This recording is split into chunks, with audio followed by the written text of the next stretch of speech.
বিশ্ব আদিবাসী দিবস উপলক্ষে রুরাল আদিবাসী ট্রাস্টের উদ্যোগে বলরামপুর ব্লকের জুরাডি উপরপাড়ায় আয়োজিত হল বিশেষ সামাজিক ও স্বাস্থ্য সচেতনতামূলক অনুষ্ঠান। আদিবাসী সমাজের মর্যাদা রক্ষা, স্বাস্থ্য সচেতনতা বৃদ্ধি এবং সুস্থ ও সুন্দর জীবনযাপনের বার্তা সাধারণ মানুষের কাছে পৌঁছে দেওয়াই ছিল এই অনুষ্ঠানের মূল লক্ষ্য। অনুষ্ঠানের মূল থিম ছিল জীবন ও সুস্বাস্থ্যের জন্য আদিবাসীদের সম্মান করুন। এই বার্তাকে সামনে রেখেই আদিবাসী সম্প্রদায়ের মানুষকে স্বাস্থ্য সম্পর্কে সচেতন ও সজাগ রাখার পাশাপাশি সামাজিকভাবে ও আরও সচেতন হওয়ার আহ্বান জানানো হয়। অনুষ্ঠানে জুরাডি গ্রামের বহু মহিলা এবং আদিবাসী সমাজের ঐতিহ্যবাহী মাঝি বাবারা উপস্থিত ছিলেন।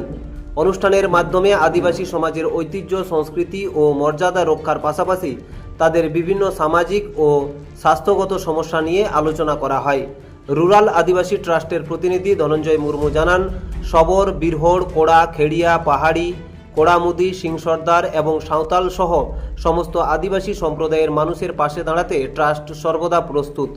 তিনি বলেন, আমাদের মূল লক্ষ্য হল গ্রামীণ ও অন্যান্য অঞ্চলের সমস্ত আদিবাসী সমাজের মানুষকে পাশে রাখা এবং সামাজিক ও স্বাস্থ্যগত যে কোনো প্রয়োজনে তাদের সহযোগিতা করা। বিশ্ব আদিবাসী দিবসের এই অনুষ্ঠানের মাধ্যমে আদিবাসী সমাজের প্রতি সম্মান, তাদের অধিকার ও মর্যাদা রক্ষা এবং স্বাস্থ্য সচেতনতার গুরুত্বপূর্ণ বার্তা তুলে ধরেন উদ্যোক্তারা। অনুষ্ঠানে উপস্থিত ছিলেন ধনঞ্জয় মুর্মু, বৈদ্যনাথ টুডু, ঈশ্বর সরেন, সর্বধন হাঁসদা, সুচাঁদ হেমব্রম, সূর্যকান্ত সরেন, মলীন্দ্র টুডু, অমূল্য হাঁসদা, মিহিরলাল টুডু, কালীপদ মুর্মু, রামচাঁদ মুর্মু সহ গ্রামের মাঝি বাবা মহেন্দ্রনাথ মুর্মু সহ অন্যান্য মাঝি কমিটির সদস্যগণ ও অন্যান্যরা। আজকে রুরাল আদিবাসী ট্রাস্টের নেতৃত্বে জুরাডি উপরপাড়াতে একটা সামাজিক অনুষ্ঠান আয়োজন করা হয়েছিল বিশ্ব আদিবাসী দিবস। বিশ্ব আদিবাসী দিবস থেকে যেটা মূল থিম ছিল, জীবন ও সুস্বাস্থ্যের জন্য আদিবাসীদেরকে সম্মান করুন। সেই আদিবাসীদেরকে সম্মান বা নিজেদের কথা তুলে ধরার জন্যে আমরা আদিবাসী রুরাল ট্রাস্টের পক্ষ থেকে জুরাডি গ্রামে একটি উদযাপন অনুষ্ঠানের আয়োজন করেছিলাম।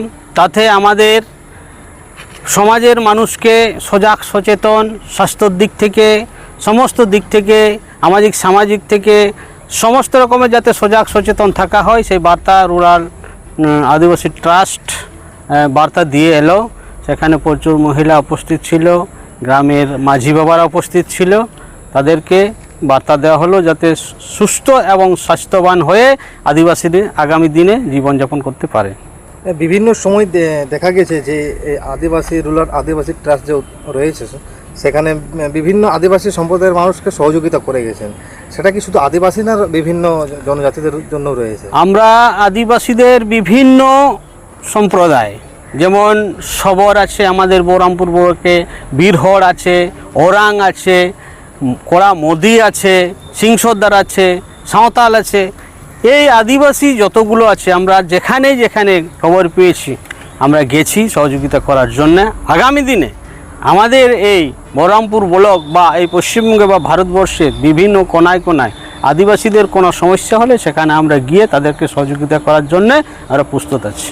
মানে ভবিষ্যতেও আপনারা তাদের পাশে থাকার জন্য? হ্যাঁ, ভবিষ্যতেও আমাদের পাশে, আমাদের লক্ষ্য বা আমাদের নামকরণেই রুরাল আদিবাসী ট্রাস্ট, অর্থাৎ গ্রামীণ আদিবাসী যতগুলো আছে তাতে যদি হয় আরবান, তাদেরকেও মানে আদিবাসী সম্প্রদায়কে সহযোগিতা করার জন্য এই ট্রাস্ট আমরা প্রস্তুত আছি। আপনার পরিচয়? আমার পরিচয়, আমার নাম ধনঞ্জয় মুর্মু, এই রুরাল আদিবাসী ট্রাস্টের অন্যতম একজন সদস্য। এটা অনেক ভালো লাগলো।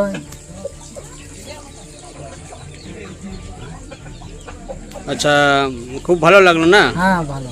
আচ্ছা, এইটা কি হওয়া দরকার না হলেও চলতো? না, এটা হওয়া দরকার।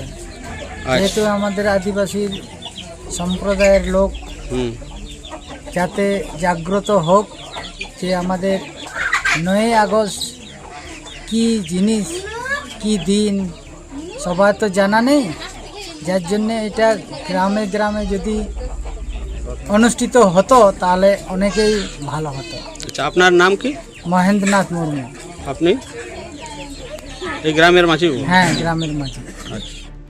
বলরামপুর থেকে কৃষ্ণেন্দু কুমারের রিপোর্ট, রূপসী বাংলা মিডিয়া।